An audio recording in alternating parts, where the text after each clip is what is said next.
Hi guys, welcome to Lila's Best Eats, where I'm always doing it right. If you've already subscribed to my channel, thank you so much for your subscription. If you haven't yet subscribed, but you enjoy the content that I'm pushing out, then please don't be shy. Click that like, share, and subscribe. Tap that notification bell so you can be notified whenever I upload any of my delicious cooking content.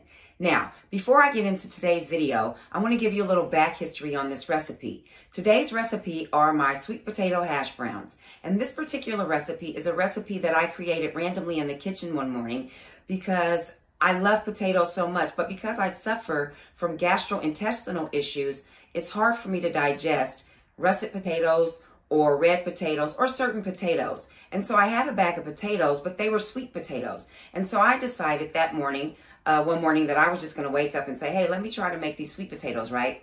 But I wasn't sure before applying this method if they would come out and be the same as regular standard hash brown potatoes because of the sugar content in them, right?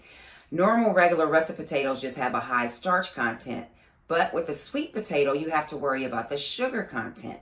And so after several trial and error, I finally got the recipe exactly the way I like it.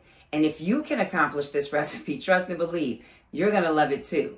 But yeah, so today's recipe is something very special to me. It's something very near and dear to my heart because, like I said, I love potatoes so much. But unfortunately, I can't consume them. And so I had to figure out a way how to continue to eat what I loved, but in a more healthier fashion. And so that's what this channel is about. I love to teach people how to eat good, healthy, nutritional food that's beneficial to the body. And, you know, it gives you what you need so that you can sustain throughout the day. So, without any further ado, let's get into today's video and let's get to doing what I do best. Let's get to doing it right.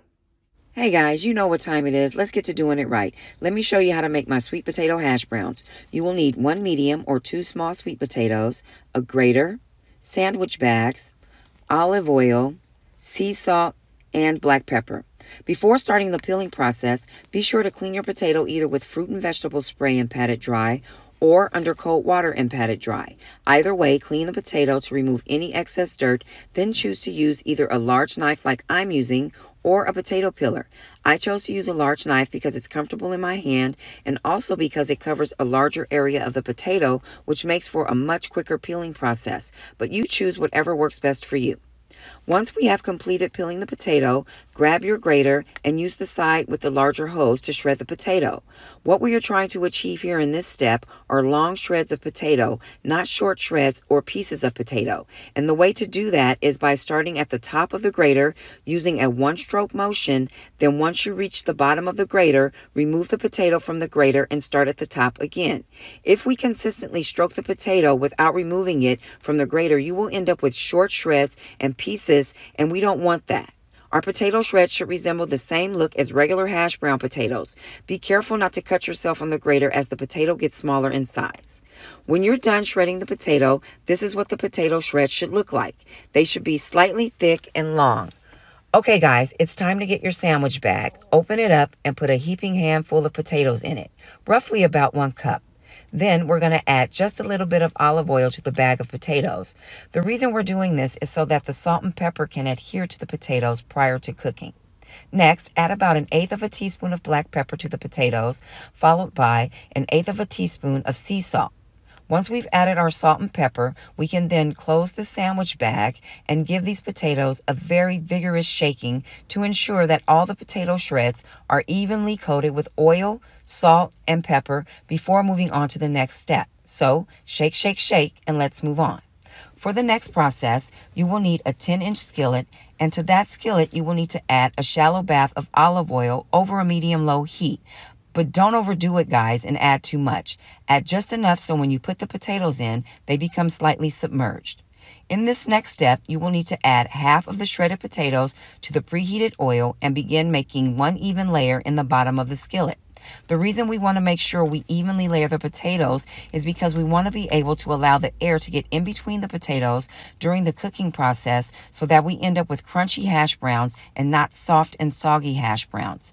If you noticed, when I initially put the potatoes in the hot oil, they had a dark orange color, but as the potatoes begin to cook, they went from a dark orange to a blanch orange, as you see now, and that's when you will need to make the first initial flip and apply the same method that we applied before and put the potatoes in one even layer. Once you have made the first initial flip, you cannot walk away from these potatoes. Since they have a high sugar content opposed to a russet or gold potato, they cook much faster and will burn much easier. So, once you make that first initial turn, you will need to stay close by and do not walk away. I cannot stress this enough. As the potatoes cook and you continue to apply a flip and even layer method, you will begin to feel the crunch of the potato against the spatula. You will also see the color revert back to a dark orange once the potatoes are almost done cooking. When the potatoes become darker in color, you will need to apply the flip and even layer method more frequently to prevent the hash browns from burning. So, as soon as you flip and lay them flat, you will need to immediately flip and lay them flat again and continue this process until the potatoes are lightly golden and crunchy. Once the potatoes are done cooking, I'm just going to take the spatula and press the potatoes against the side of the skillet.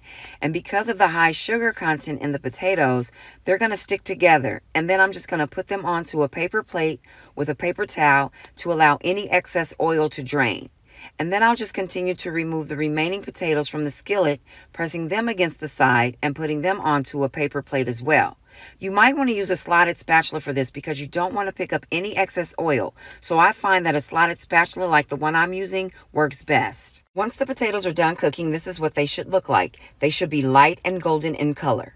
Set the potatoes to the side and allow the potatoes to cool for about 3 to 5 minutes. Doing this will make the potatoes become more crunchier because the sugar in them will react to the air. Next, add the remaining potatoes to the skillet to complete the cooking process. If you enjoyed the video, give it a thumbs up, subscribe, leave a comment, share my content, let people know that Lila's Best Eats is always doing it right. And once again, thank you for your support. I greatly appreciate it, and I'll see you guys again next time.